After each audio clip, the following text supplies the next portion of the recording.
Assalamu alaikum warahmatullah.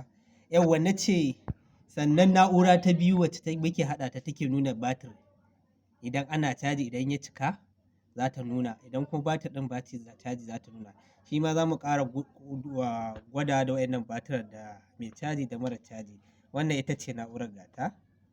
Ita ma daga baya dai zan muku bayanin ta ku gani. Wannan ita ce na'urar gata nan. Wannan ita ce na'urar gata nan. Ita ce na'urar gata nan.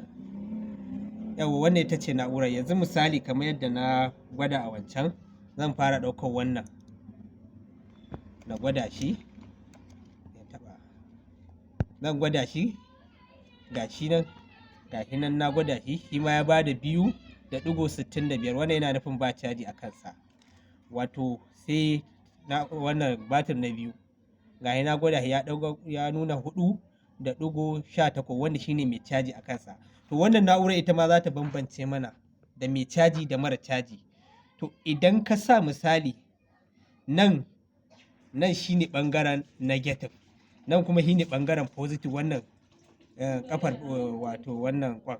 To yanzu zan sa gashi a negative sannan gashi zan sa a positive. Yanzu da na sa gashi kwai guda ɗaya ne ikama, yana nufin kenan wannan batiri babu caji.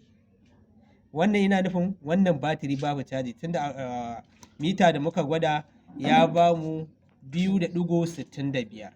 To ba shi da caji. Dama ƙa'idar batir na kwamfuta ya je 4.20 shine full caji ɗinsa.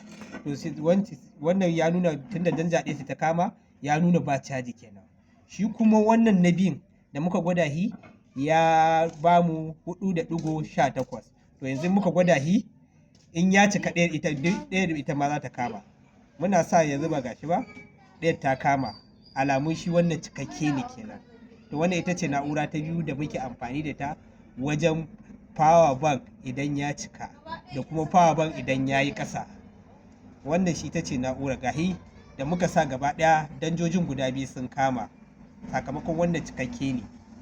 To amma wannan da yake ba caji da muka sa gashi nan guda ɗaya ce ta kama wancan bai kama ba. Shi ma zan zana muku sake dagirar ɗinsa sannan kuma da irin abubuwan da ake amfani da su wajen haɗa su wannan na'urar da waccan da wannan.